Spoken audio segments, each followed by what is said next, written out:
మీరు సహకరించాలి, పోలీస్ స్టేషన్కి రావాలి అని చెప్తే కోఆపరేట్ చేస్తూ నేను మా న్యాయవాదితో కలిసి మాదాపూర్ పోలీస్ స్టేషన్కి వెళ్ళడం జరిగింది.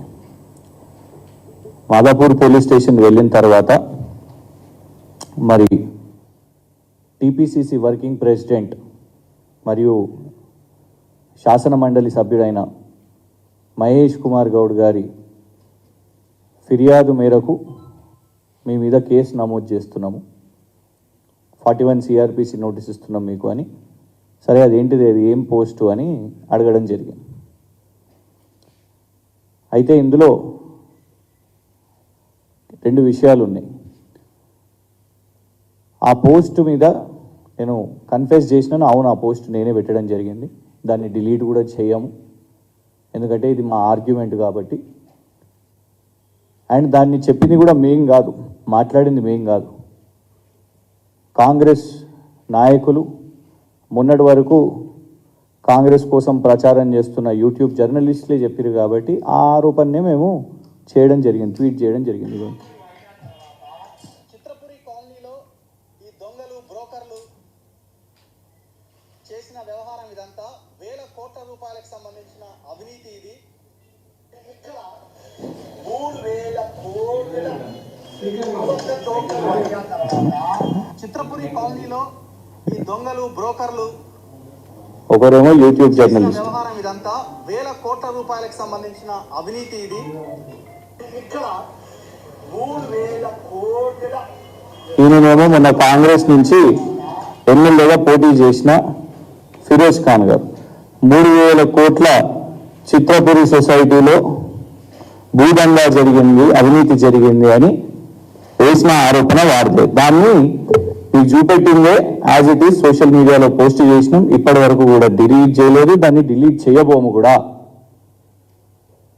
ఎందుకంటే మాట్లాడింది నీ కాంగ్రెస్ పార్టీ లీడరు, మీరు ప్రమోట్ చేసిన యూట్యూబ్ జర్నలిస్టు, మరియు మీరు దానికోసం ఇవాళ ఇవ్వండి ఈ కేసు నమోదు చేస్తున్నట్టు నిన్న ఇచ్చిన 41 సిఆర్పిసి నోటీస్ సంతకం చేసినాను. కానీ ఎక్కడ కూడా నా పోలీసు వాళ్ళు నా మొబైల్ ఫోన్ని సీజ్ చేసినట్టు ఇందులో మెన్షన్ కూడా చేయలేదు. నిన్న అక్కడికి వెళ్ళిన తర్వాత కోఆపరేట్ చేసిన తర్వాత మొబైల్ ఫోన్ను జప్తు చేయడం జరిగింది. దానికి సంబంధించిన పాస్వర్డ్లు కూడా వాళ్ళు బలవంతంగా అడిగి తీసుకోవడం జరిగింది. ఇవాళ సీఎం కార్యాలయం నుంచి వాళ్ళు ఏమంటారంటే, సీఎం పిఆర్ఓ గారు ఏమంటారంటే, ఇప్పుడు 3000 కోట్ల దాంట్లో ఈ చిత్రపురి సొసైటీలో కోశాధికారిగా కమిటీలో అనుముల మహానందరెడ్డి గారని రేవంత్ రెడ్డి గారి కుటుంబ సభ్యులు వారి సోదరులు ఉన్నారు. ఇదిగోండి, ఇది court document. Anumula Mahanandareddy treasurer of cine workers society. ముఖ్యమంత్రి గారి కార్యాలయం నుంచి ఏమంటారంటే, అసలు ఇక సంబంధమే లేదు, మాకు ఆయన ఎవరో తెలియదు, మేము ఆయన ఎప్పుడూ చూడలేదు అనేసి వారిది వాదన. మరి చూడందే ఈ ఫోటో ఎట్లొస్తుంది? మీకు అసలు పరిచయమే లేకపోతే, ఆయనను ఎప్పుడు కలవనే పోతే, అసలు మీకు ఆయన ఎవరో తెలియకపోతే మేము ఛాలెంజ్ చేస్తున్నాం. వస్తారా రేవంత్ రెడ్డి గారు కోర్టుకి? ఈ ఫోటోను ప్రూవ్ చేస్తారా? ఏం కేసు వేసినా హైకోర్టుకి వెళ్దామా, సుప్రీంకోర్టుకి వెళ్దామా, ఏ కోర్టుకైనా వెళ్దాం. This is Yanamala Mahanandareddy, treasurer of, మీ కాంగ్రెస్ నాయకులు చెప్తున్నట్టే 3000 కోట్ల చిత్రపురి సొసైటీలో భూదందాలు చేస్తున్న దానికి కోశాధికారి అయిన యనుమల మహానందరెడ్డి గారితో యనుమల రేవంత్ రెడ్డి గారు కనిపిస్తున్నారు మీకు ఈ చిత్రపటంలో. సంబంధం లేకుండానే ఇట్లా ఇదంతా అనేది. ఇది మేము ప్రశ్నించినందుకు, ఇవ్వండి మేమే కాదు, ఇవ్వండి ఇది చిత్రపురి సాధన సమితి వాళ్ళు గవర్నర్ గారికి సోషల్ మీడియా మాధ్యమంలో, ఎందుకంటే మొన్నటి వరకు ఫార్మర్ గవర్నర్ తమిళసాయి గారు వారు సోషల్ మీడియాలో చాలా యాక్టివ్గా ఉండే కదా, వారికి ట్వీట్ చేసింది చిత్రపురి సాధన సమితి వాళ్ళు, 3000 కోట్ల కుంభకోణం చిత్రపురిలో ఉంది, ఫలానా కేసులు కూడా మేము చిత్రపురి సొసైటీ మీద మేము కేసులు వేసినామని ఆ సెక్షన్స్ కూడా ఇందులో మీకు మెన్షన్ చేసి ఉన్నాయి. మేము దీన్ని ప్రశ్నించినందుక ఇవాళ మీరు మా మీద కేసు వేసి మా ఫోనును జప్తు చేయడానికి కారణం ఇదా? ఎందుకంటే రేవంత్ రెడ్డి గారు ఒకవేళ నిజంగానే ఫోన్లే జప్తు చేయాలని అనుకుంటే ఫస్ట్ అసలు ఫోన్ ఉండొద్దంటే రేవంత్ రెడ్డి గారి దగ్గర ఫోన్ ఉండొద్దు. అప్పట్లో మీరు గమనిస్తే బయోడైవర్సిటీ ఫ్లైఓవర్ మీద అక్కడ ఒక యాక్సిడెంట్ అయితే ఆయన పేరు ఇంటి పేరు కల్వకుంట్ల అని ఉన్నందుకు దాన్ని ముడిపెట్టి ఇక ప్రచారమే ప్రచారం కాంగ్రెస్ వాళ్ళు మొత్తం కూడా వీరు కేటీఆర్ గారు బంధువు, కేసీఆర్ గారు బంధువు అని. ఏమైంది? కేవలం అది ఒకటే కాదు, సెక్రటేరియట్ కింద నిజాం నగలున్నాయి, వజ్రాలున్నాయి, వాటిని అన్నిటిని కూడా దోచుకుంటున్నారు అని రేవంత్ రెడ్డి గారు ఆరోపణ చేసిర్రు అప్పట్లో. అయ్యోండి, హైకోర్టు చెప్పింది, Telangana high court dismisses rumours of treasure trove in old secretariat building. ఎందుకంటే రేవంత్ రెడ్డి గారి ఆరోపణలకు ప్రచారం దొరుకుతుంది. ఇవ్వండి, Revanth Reddy alleges illegal treasure hunt at secretariat.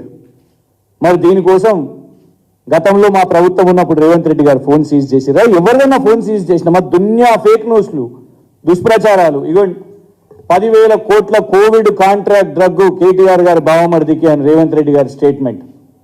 అందరికి తెలిసి ఎవరికి వచ్చిందో కోవిడ్ కాంట్రాక్ట్ డ్రగ్ ఎవరు చేసిర్రండి? సీరం ఇన్స్టిట్యూట్ వాళ్ళు చేసిర్రు, భారత్ బయోటెక్ వాళ్ళు చేసిర్రు. వచ్చినాయా 10,000 కోట్లు? అయిందా రేవంత్ రెడ్డి గారి ఫోన్ సీజు? అయిందా దీనికోసం కేసు? మేము అనేది ఏంటంటే ఇట్లా మేమే ఒకవేళ కేసులు వేసి ఫోన్లు జప్తు చేసుడు ఇవన్నీ చేసి ఉంటే ఇవాళ నిజంగా ఒక ప్రతిపక్షమైనా లేకుంటే ప్రజాస్వామ్యమైనా లేకుంటే రేవంత్ రెడ్డి గారైనా రాజకీయాలు చేసేవారు కాదు. ఏ విధంగా అయితే ఇవాళ మీరు అంటున్న ఇందిరమ్మ పాలన, ప్రజాపాలన, ఓ ప్రజాస్వామ్యం ఉంటుంది అని అంటున్నారు కదా, సోషల్ మీడియాలో పోస్ట్ వేసినందుకు అది కూడా ఎవరు? మీ కాంగ్రెస్ నాయకులు మాట్లాడిందే, జర్నలిస్టులు యూట్యూబ్లలో జర్నలిజం చేసేటోళ్ళు మాట్లాడిన దాన్ని పెడితే దానికి మీరు ఫోన్ జప్తు చేయడం. ఖచ్చితంగా దీని విషయం మీద మేము న్యాయ పోరాటం చేస్తాం. ఎందుకంటే ఇవాళ అలవాటైపోయింది విచారణ సంస్థల పేరు మీద, విచారణ పేరు మీద, దర్యాప్తు పేరు మీద. మొన్న కూడా గౌరవనీయులు మా శాసన మండలి సభ్యులు కవిత గారి విషయం మీద కూడా మీరు గమనిస్తే ఈడీ వాళ్ళు ఫోన్ నంబర్స్ని బయటికి రివీల్ చేయడం. ప్రైవసీ ఉంటుంది, freedom of speech and expression ఎంత ముఖ్యమో ఒక వ్యక్తి ప్రైవసీ కూడా అంతే ముఖ్యమని గౌరవ సుప్రీంకోర్టు చెప్పడం జరిగింది. విచారణ పేరు మీద ఫోన్లు జప్తు చేస్తారు. మొన్న రేడుకు వచ్చినప్పుడు అందరు సహకరించారు, కానీ పిఆర్ఓలు ఎవరండి? గతంలో జర్నలిస్టులుగా పనిచేసిన వాళ్ళే రాజకీయ నాయకుల దగ్గర వాళ్ళు పిఆర్ఓలుగా ఉంటారు. వాళ్ళే కూడా మొబైల్ ఫోన్లు జప్తు చేయడం, దాంట్లోకి వెళ్ళి డేటాని తీసుకోవడం ఉందా? చట్టపరంగా మీకు అనుమతి ఉందా? లేదు. ఎందుకు చెప్తాను, ఇగోండి, సుప్రీంకోర్టు ఆర్డర్స్ ప్రకారం సర్క్యులేషన్ ఆఫ్ గైడ్ లైన్స్ ఇచ్చింది. సుప్రీంకోర్టు గైడ్ లైన్స్ ఇచ్చింది. సీజర్ ఆఫ్ డిజిటల్ డివైసెస్ అనేది జుడిషియల్ వారెంట్ ఉంటేనే చేయాలి అని ఇలా చాలా స్పష్టంగా ఉన్నది. జుడిషియల్ వారెంట్ ఉంటేనే మీరు ఎవరిదైనా మొబైల్ ఫోను జప్తు చేయాలని. దానికోసం 5 గోల్డెన్ పాయింట్స్ ఇచ్చింది. ప్రత్యేకంగా ఈ కేసు వేసింది కూడా జర్నలిస్టులే. దేశవ్యాప్తంగా ఢిల్లీ కేంద్రంగా ఉన్న జర్నలిస్టులు సుప్రీంకోర్టును ఆశ్రయించినప్పుడు ఇట్లా పోలీస్ వాళ్ళు, ఈడీలు వాళ్ళందరూ కూడా మొబైల్ ఫోన్స్ తీసుకుంటున్నారు, సిస్టమ్స్ తీసుకుంటున్నారు అన్నప్పుడు చాలా కీలకంగా చెప్పింది, మీ దగ్గర నంబర్ 1 జుడిషియల్ వారెంట్ ఉంటేనే మీరు ఫోన్ జప్తు చేయాలి. నిన్న జుడిషియల్ వారెంట్ ఇచ్చిరా? నాకు ఇవ్వలేదు. ఎలాంటి కోర్టు నుంచి వారెంట్ లేదు, కేవలం ఒక 41 సిఆర్పిసి నోటీస్ తప్ప. ఇందులో కూడా ఏమని ఉన్నది? 41 సిఆర్పిసి నోటీస్లో you will not tamper with the evidence అని ఉన్నది. ట్యాంపర్ ఎక్కడదండి? నా ఫోనే తీసుకున్నారు కదా మీరు, అందులోనే ఎవిడెన్స్ ఉన్నది. వాళ్ళు ట్యాంపర్ చేస్తే ఇవాళ నాకు అనుమానం ఉన్నది. అందులో కీలకమైన రీసెర్చ్ డేటా ఉన్నది. బాజాప్తా ఇవాళ చెప్తున్నాం. అవును, రేవంత్ రెడ్డి గారి కుటుంబానికి చెందిన వ్యక్తులు ఎవరైతే వ్యాపారాలు చేస్తున్నారో, దందాలు చేస్తున్నారో వాటి మీద మేము రీసెర్చ్ చేస్తున్నాము. ఆ రీసెర్చ్ మెటీరియల్ ఆ ఫోన్లో ఉన్నది. కాదా? వాస్తవం కాదా? రేవంత్ రెడ్డి గారు మీ వియంకులు వారు ఎన్నో బ్యాంకుల నుంచి రుణాలు తీసుకొని చైనా కంపెనీలతోని వ్యాపారాలు చేస్తున్నట్టు పేరు మీద ఎగవేత చేస్తే సిండికేట్ బ్యాంకు నీలామీ చేసింది. వాస్తవం కాదా? ఆ ఆస్తుల యొక్క డాక్యుమెంట్స్ అందులో ఉన్నాయి. బ్యాంక్ ఆఫ్ బరోడా వాళ్ళ దగ్గర కూడా మీరు లోన్లు తీసుకొని మీరు మళ్ళా బ్యాంకు నీలామీ చేస్తుంటే అట్లాంటి డాక్యుమెంట్స్ అందులో ఉన్నాయి. రకరకాల దందాలు వాళ్ళు ఏదైతే చేస్తున్నారో, భూపాల్ ఇన్ఫ్రాస్ట్రక్చర్ కానివ్వండి, మ్యాక్స్ బిఎన్ ఫార్మా కానివ్వండి, మగధ రియల్ ఎస్టేట్ కానివ్వండి, మొన్న పెట్టిన గీతా ఆటోమోటివ్ కానివ్వండి, ఇట్లాంటి ఎన్నో చేస్తున్నారు. మేము రీసెర్చ్ చేస్తున్నాం, అందులో పరిశోధనకు సంబంధించిన ఎన్నో డాక్యుమెంట్స్ ఉన్నాయి. అదానీకి సంబంధించిన ఏదైతే వ్యాపారాలు ఉన్నాయో ఆ ఫోన్లో డాక్యుమెంట్స్ ఉన్నాయి, వేల పీడిఎఫ్లు ఉన్నాయి. ఎందుకు అవసరం వచ్చింది మీకు మొబైల్ ఫోన్? ఎందుకు కవిత గారి పిఏల పిఆర్ఓల మొబైల్ ఫోన్స్ ఎందుకు అవసరం వచ్చింది? ఇందులో చాలా స్పష్టంగా ఉన్నది. సుప్రీంకోర్టు ఇచ్చిన గైడ్ లైన్లో compelled disclosure of passwords is forbidden unless any statute expressly allows for it. It is forbidden. నిన్న పోలీసు వాళ్ళు పాస్వర్డ్లు అడగడం జరిగింది. నిన్న మొబైల్ ఫోన్ పాస్వర్డ్ కానివ్వండి, ఆ యాప్ కానివ్వండి, వాళ్లకు క్లియర్గా నేను కన్ఫెస్ చేసిన, అవును మేమే పోస్ట్ చేసినాం, దాంట్లో కోర్టుకు కూడా మేము చెప్పడానికి సిద్ధంగా ఉన్నాం.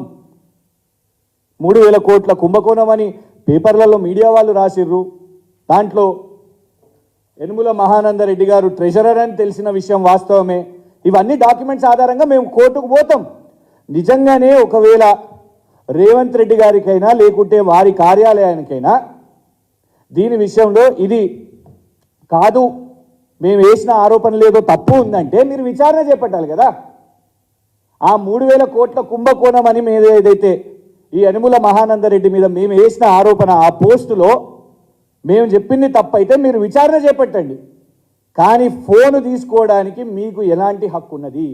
ఎందుకు ఫోన్ని సీజ్ చేసిండ్రు? అందులోకి వెళ్ళి ఏం డేటా కావాలి? సోషల్ మీడియాగా ఇలా నలుగురం కూడా మేము కన్వీనర్లం ఇక్కడ ఎందుకు కూర్చున్నాము అని అంటే, సోషల్ మీడియాకు సంబంధించిన మా స్ట్రక్చర్ ఉంటుంది, గ్రామ స్థాయిన మా డేటా ఉంటుంది. వాళ్ళందరూ కూడా మెసేజెస్ చేస్తూ ఉంటారు. ఇది ఎవరి మీద ఒత్తిడి పెట్టడానికి? మేము అధికారంలో ఉన్నప్పుడు రేవంత్ రెడ్డి గారు ఎన్నో అబద్ధపు ప్రచారాలు, ప్రొపగాండా, దుష్ప్రచారాలు, కార్టూన్లు, కేసీఆర్ గారి మార్ఫింగ్లు, ఆఖరికి రేవంత్ రెడ్డి గారు కేసీఆర్ గారు మనవన్ని కూడా వదలలేదు. అవన్నీ చేసినప్పుడు మేము కేసులు వేసినామా? రేవంత్ రెడ్డి గారు ఫోన్ని సీజ్ చేసినామా? లేదు. ఏ కాంగ్రెస్ నాయకునైనా ఆ వర్కింగ్ ప్రెసిడెంట్ గారు ఎవరైతే మా మీద ఫిర్యాదు ఇచ్చిర్రో వారి ఫోన్ని సీజ్ చేసినామా? సోషల్ మీడియాలో పోస్ట్ పెడితే ఫోన్లు సీజ్ చేయడమా? గిదా ఇంద్రమ్మ పాలన అంటే? ఇంద్రమ్మ పాలన అంటే మళ్ళా 1975 ఎమర్జెన్సీ అని వాళ్ళ ఉద్దేశం అని అర్థమవుతున్నది. బరాబర్ పోరాటం చేస్తాం. రాష్ట్ర వ్యాప్తంగా ఉన్న మా సోషల్ మీడియా సోదరులకు కూడా మేము చెప్తున్నాం, ఇవాళ ఫోన్లు సీజ్ చేసినంత మాత్రాన మా డేటాని చోరీ చేసుకొని బలవంతంగా మా కాంటాక్ట్స్ కానివ్వండి, మేము చేస్తున్న రీసెర్చ్ని కానివ్వండి, ఆ ఇన్ఫర్మేషన్ తీసుకున్నంత మాత్రాన మేము భయపడిపోతామా? ఖచ్చితంగా కలిసికట్టుగా నిలబడతాం. కింది స్థాయిలో గ్రామ గ్రామాన మా సోషల్ మీడియా వాళ్ళ మీద కాంగ్రెస్ నాయకులు దాడులు చేస్తున్నారు. మొన్న చూసినాం ధర్మపురిలో, అక్కడున్న ఎమ్మెల్యే గారు ఆడియోనే వచ్చింది. ఆ ఎమ్మెల్యే గారు వాళ్ళ నాయకులు వాళ్ళు మాట్లాడుతున్న దాంట్లో మా సోషల్ మీడియాలో యాక్టివ్గా ఉన్న మాధవ్ తను అక్కడ వీడియోస్ చేస్తూ ఉంటాడు, స్థానిక వీడియోస్ చేస్తూ ఉంటాడు. తన మీద దాడి జరిగింది. యూట్యూబ్లో వార్తలు చెప్తున్న, జర్నలిజం చేస్తున్న శంకర్ మీద దాడులు జరిగినాయి. అంటే ఒత్తిడి పెట్టే ప్రయత్నం చేస్తున్నారు. ఇలాంటి భయపెట్టే చర్యలు చేస్తే భయపడ రేవంత్ రెడ్డి గారు. దీని మీద పోరాటం చేస్తాం. ఖచ్చితంగా కోర్టులో పిటిషన్ ఇస్తాం. ఏ బేసిస్లో మొబైల్ ఫోన్ని జప్తు చేసిరు మీరు? సుప్రీంకోర్టు గైడ్ లైన్స్ని మీ ముందు పెట్టి దీని ఆధారంగా న్యాయ పోరాటం చేస్తాం. ఎందుకంటే నిన్న రాత్రి నుంచి ఫోన్ వాళ్ళ దగ్గరనే ఉంది. దాంట్లోకి వెళ్ళి ఎలాంటి కీలక ఇన్ఫర్మేషన్ తీసుకుంటారు అనేది వాళ్ళ మాకు అనుమానం ఉన్నది. ఫోన్లు ఎందుకు అవసరం వచ్చినాయి? దేశవ్యాప్తంగా ఎక్కడ కూడా కొత్త విచిత్రంగా మొన్న కవిత గారి కేసులో కానివ్వండి, ఇది కానివ్వండి, ఎందుకు ఫోన్లు తీసుకుంటున్నారు? పిఏలు పిఆర్ఓల ఫోన్లు ఎందుకు తీసుకుంటున్నారు? విద్యాపరంగా నేను ఒక లా గ్రాడ్యుయేట్ని, జర్నలిజంలో పిహెచ్డి మొన్ననే సబ్మిషన్ చేసినాను ఉస్మానియా యూనివర్సిటీలో. పరిశోధన చేస్తాం. This is what investigative journalism. ఎన్నో తీసినాం, ఎన్నో విషయాలు తీసినాం. అదానికి ఎట్లా బయ్యారం కట్టబెట్టిర్రో రీసెర్చ్ చేసి చూసినాం, ఆ డాక్యుమెంట్స్ అందులోనే ఉన్నాయి. ఆ ఫోన్ ఎందుకు అవసరం వచ్చింది రేవంత్ రెడ్డి గారు మీ ప్రభుత్వానికి? ఎంత జల్ది అయితే మా డిమాండ్ ఏంటిదంటే తక్షణమే ఆ ఫోనుని కోర్టులో డిపాజిట్ చేయాలి. అది రేవంత్ రెడ్డి గారి పోలీస్ దగ్గర ఉంటే సురక్షితంగా ఉండదు. మాకు పూర్తి అనుమానాలు ఉన్నాయి. రాష్ట్ర వ్యాప్తంగా ఉన్న మా బేస్ కానివ్వండి, మా గ్రామస్థాయి కమిటీలు కానివ్వండి, గ్రూపులు కానివ్వండి, అవన్నీ చూడడానికే ఈ ఫోన్ అసలు నిజంగానే ఇంకా మాదాపూర్ పిఎస్లు ఉందా, రేవంత్ రెడ్డి గారి దగ్గర చేరిందా అనేది మాకు ఒక అనుమానం ఉన్నది. దయచేసి పోలీసులను కూడా మేము కోరుతున్నాం, రేవంత్ రెడ్డి గారు చేస్తున్న రాజకీయంలో మధ్యలో మీరు పావులుగా మారకండి. అధికారం శాశ్వతం కాదు. మీరు ఏ విధంగా వచ్చిన 100 రోజుల్లోపే మీరు ఈ విధంగా చేస్తుంటే కరెక్ట్గా ఉండదు. మేము ఇలా చేయలేదు. ఒక్క పేరు చెప్పండి ఎవరిదన్నా ఇట్లా ఫోన్లు. అరే యూట్యూబ్లను పెట్టేసి మా మీద ఎన్ని అబాండాలు బూతులు తిట్టినా కూడా, ఏనాడు ఎక్స్టార్షన్లకు చేసినా కూడా ఏనాడు ఎవరి ఫోన్ సీజ్ కాలేదు. ఇదా మీరు చెప్తున్న ప్రజాస్వామ్యం? దీని మీద త్వరలో ఇమీడియట్గా ఈ అన్ని బేసిస్గా ఒక ఆల్రెడీ నిన్న లీగల్ టీంతోనే వెళ్ళడం జరిగింది. దీని మీద న్యాయ పోరాటం చేస్తాం. సుప్రీంకోర్టు అయినా పర్లేదు, హైకోర్టు అయినా పర్లేదు, డెఫినెట్గా దీని మీద పిటిషన్ చేసి, ఎందుకంటే మొబైల్ ఫోన్ వాళ్ళ దగ్గరనే ఉన్నది, అందులో కీలకంగా డేటా ఉన్నాయి, లాక్ చేసినను అయినా కూడా వాళ్ళు దాని పాస్కోడ్స్ అవన్నీ కూడా అడిగారు. కాబట్టి డెఫినెట్గా వాళ్ళు చేసిన దాంట్లో ఎక్కడ కూడా ఇన్ టెక్స్ట్ వాళ్ళు తీసుకోలేదు దట్ నా మొబైల్ ఫోన్ని సీజ్ చేసిండ్రు అనేది ఎక్కడ కూడా మాతో రాపించుకోలేదు. కాబట్టి ఖచ్చితంగా దీని మీద లీగల్ రెమెడీస్ విషయంగా లీగల్ కేసు ముందుకు పోతుంది. Thank you.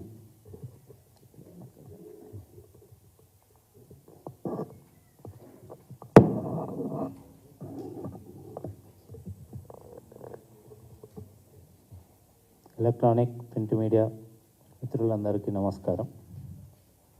నిన్న BRS party social media state convener నా సహచరుడు కృషాంక్ గారిని పోలీస్ స్టేషన్కి పిలిచి మీకు నోటీస్ ఇవ్వాలని పిలిచి, ఒక సోషల్ మీడియా పోస్ట్ పైన నోటీస్ ఇస్తామని పిలిచి ఆయన ఫోన్ సీజ్ చేయడం అనేది ఏదైతుందో దాన్ని మా సోషల్ మీడియా వింగ్ తరఫున, పార్టీ తరఫున తీవ్రంగా ఖండిస్తున్నాం.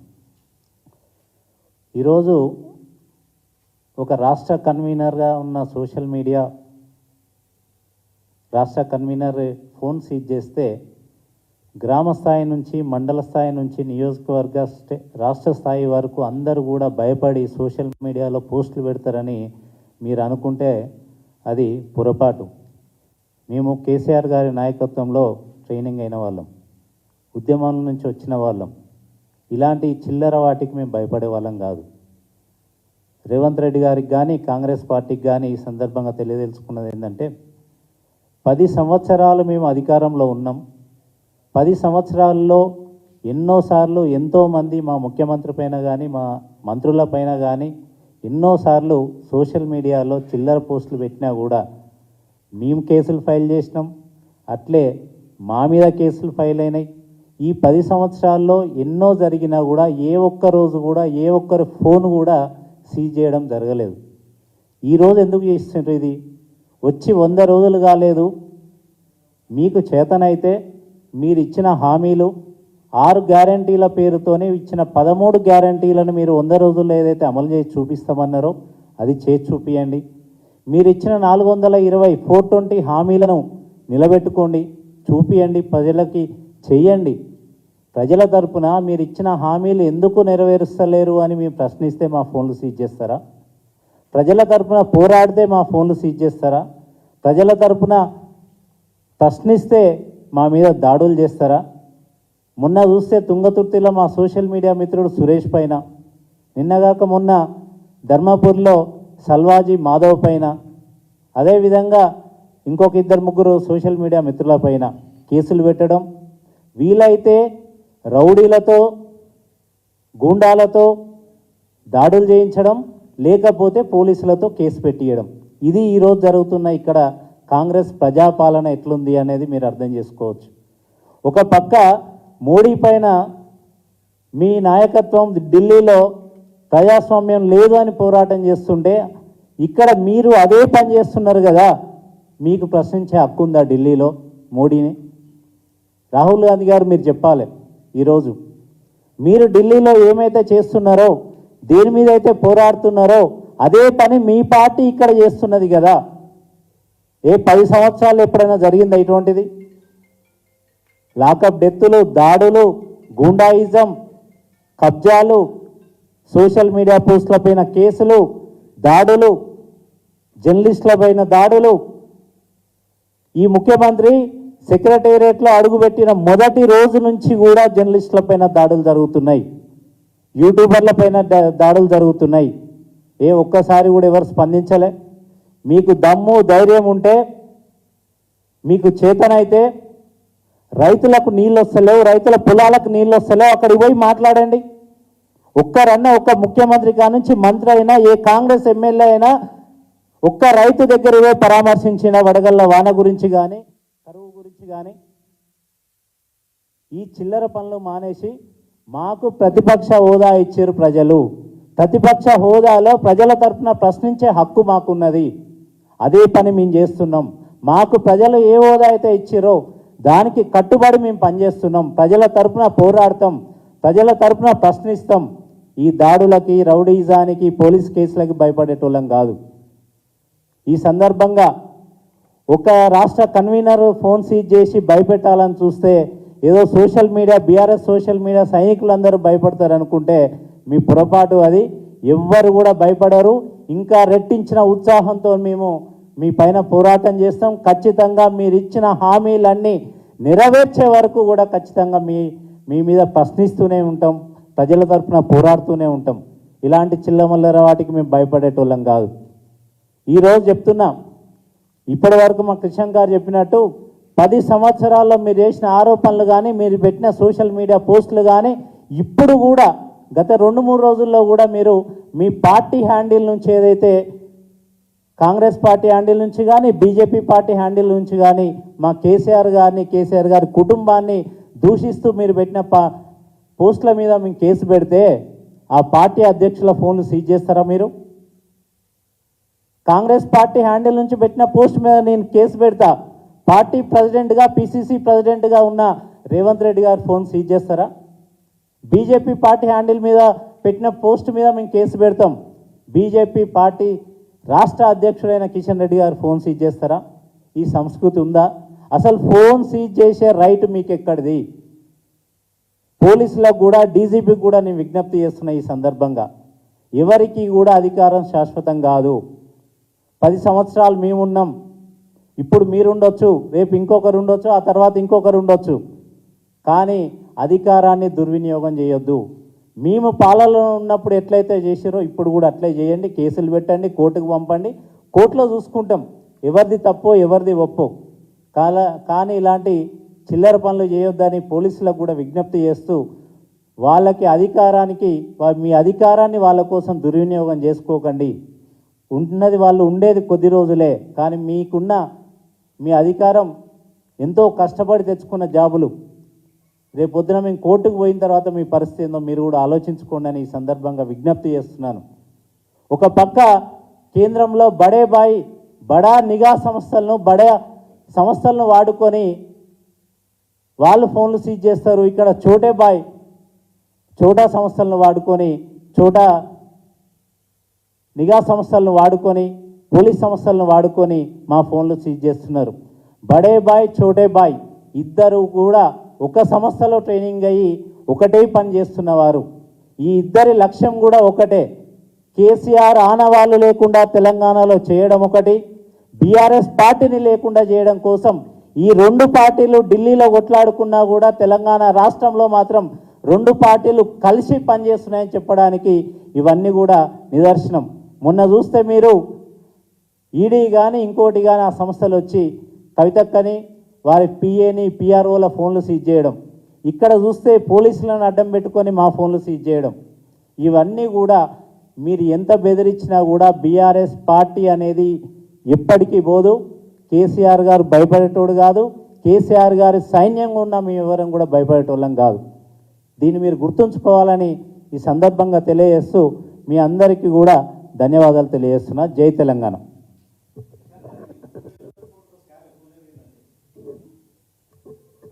తేల్చాల్సింది దర్యాప్తు సంస్థలండి. ఇప్పుడు మళ్ళీ మేము అది చెప్తే మళ్ళీ ఒక కేసు పెడతారు.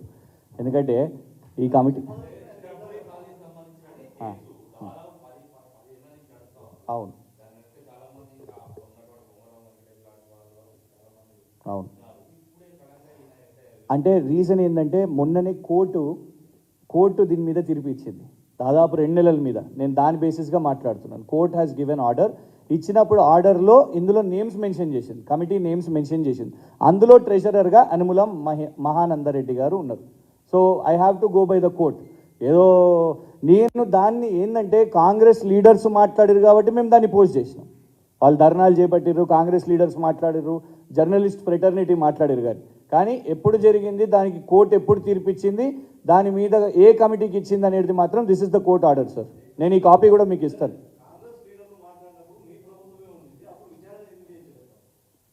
సారీ ఓకే సార్, ఇది కోర్టులో విచారణ జరుగుతున్నది 2021-22 నుంచి, దానికంటే ముందు నుంచే. ఏ ప్రభుత్వం ఉన్నది సార్ దానికంటే ముందు? ఇక్కడనే చాలా క్లియర్గా మెన్షన్ చేసి ఉన్నది, dated 2021. In fact show cause notice dated 19th August 2021 to the 5 managing committee members of the present elected committee of the society. ఎవరి ప్రభుత్వం ఉన్నది సార్ అప్పుడు? మా ప్రభుత్వమే ఉన్నది కదా. Simple as that. నేను అనేది ఏంటంటే సార్, అందులో ప్రభుత్వ మెంబర్లు ఏమన్నా ఉన్నారా? లేరు. ఆ కమిటీ ఏదైనా చేసిందంటే మేము ప్రభుత్వంగా సపోర్ట్ చేయలేదు. మేము కోర్టులో జరిగే ఏదైతే దర్యాప్తు ఉన్నదో కోర్టు అది చేసుకున్నది. వాళ్ళు ఇచ్చిన తీర్పు కూడా అది ఉన్నది. దాన్ని ప్రొటెక్ట్ చేసిన వ్యక్తి ఎవరు అనేది మాత్రం ఖచ్చితంగా దాని మీద చర్చ చేయాలి. ఈ మహానందరెడ్డి, అనుముల మహానందరెడ్డి వెనుక అనుముల రేవంత్ రెడ్డి గారు ఉంటే ప్లీజ్ కమ్ ఫార్వర్డ్. మా ఫోన్ సీజ్ చేసే బదులు దర్యాప్తు చేయండి, అందులో నిజానిజాలు బయటపడతాయి. ఆ 3,000 కోట్ల దాంట్లో కోర్టు చెప్పిన దాంట్లో, నేను కూడా చెప్తలేను, నా సొంత కవిత్వం కాదు, honourable high court of Telangana state చెప్పిన దాంట్లో మహానందరెడ్డి పేరు ఇక్కడ ఇన్వాల్వ్ అయి ఉన్నది కాబట్టి, కోర్టు చెప్పింది కాబట్టి ఖచ్చితంగా మీరు విచారణ చేపట్టండి. దానికి అసోసియేషన్ మీద ఉందా లేదా, రేవంత్ రెడ్డి గారిది ఉందా లేదా. మా ఫోన్ సీజ్ చేస్తే దాంతో వచ్చే లాభం ఏంటి సార్? మా ఫోన్ సీజ్ చేస్తే ఏం లాభం వస్తుంది చెప్పండి? ఏముంటాయి? నేనే చెప్తున్నా, ఖచ్చితంగా ఇట్లాంటి ఎన్నో ఫైల్స్ ఉంటాయి. ఈ ఫైల్సే ఉంటాయి, ఆ రీసెర్చే ఉంటుంది. కేటీఆర్ గారు ఎప్పుడో చెప్పిర్రు, మేము షాడోగా చేస్తాం, అది మా బాధ్యత. ప్రతిపక్షంగా మా బాధ్యత ఏంటిదంటే ప్రజల అంశాలు వచ్చినప్పుడు ఎందుకు సార్, ఉదాహరణ చెప్తా మీకు. ప్రజాభవను బుల్లెట్ ప్రూఫ్ ఉన్నది, బంగారం ఉన్నది, బాత్రూమ్లు ఉన్నాయని అన్నారు. ఏమైంది? మొన్న దోమల టెండర్ వేసారు. బుల్లెట్ ప్రూఫే అయితే దానికి దోమల మెషిన్ టెండర్ అవసరం వస్తుందా? అట్లాంటి డాక్యుమెంట్ కూడా ఉన్నది అందులో, అట్లాంటి టెండర్ డాక్యుమెంట్స్ కూడా ఉన్నాయి అందులో. ప్రతి ఒక్కదాన్ని మేము ట్రాక్ చేస్తున్నాం. We're studying everything as a shadow cabinet. ఈ ప్రభుత్వం చేసిన 420 ప్రామిసెస్, 420కి సంబంధించిన పీడిఎఫ్లు కూడా ఉన్నాయి ఆ ఫోన్లో, మొబైల్ ఫోన్లో. సో మా రిక్వెస్ట్ ఏంటంటే కోర్టు చెప్పిన ప్రకారంగానే మేము మాట్లాడుతున్నాం. ఈ ఆధారాల ప్రకారంగానే చిత్రపురి సొసైటీ వాళ్ళు చేస్తున్న పోరాటంగా ఆధారంగా మాట్లాడుతున్నాం. అందులో ఎవరు ఇన్వాల్వ్డ్ ఉన్నా కూడా as a honourable chief minister Revanth Reddy గారు బాధ్యత గల పదవిలో ఉన్నారు కాబట్టి, మరి మీతో ఇవ్వండి, ఈ మహానంద రెడ్డి గారికి సంబంధం ఉందా లేదా విచారణ చేపట్టండి సార్. బయటికి రండి. మేము అడిగింది కూడా అదే కదా. 3,000 కోట్ల కుంభకోణం అని అన్నారు. 3,000 కోట్ల ఇంకెక్కువనా మాకు తెలియదు. దీనికి పరిష్కారం నా ఫోన్ సీజ్ చేయడం కాదు. నా రిక్వెస్ట్ మళ్ళీ చెప్తున్నా, ఆ మొబైల్ ఫోన్ని ఇమ్మీడియట్గా ఆనరబుల్ కోర్టు దగ్గర డిపాజిట్ చేయండి. అది రేవంత్ రెడ్డి గారి దగ్గర ఉన్నదో, పోలీసు ఉన్నతాధికారుల దగ్గర ఉన్నదో, ఇంకా మాదాపూర్ పోలీస్ స్టేషన్లోనే ఉన్నదో మాకు ఐడియా లేదు. Thank you. సునీల్ కనుగోలు దగ్గర ఉన్నదో, వాళ్ళ స్ట్రాటజిస్ట్కి ఇచ్చిర్రు, అది కూడా తెలియదు. యా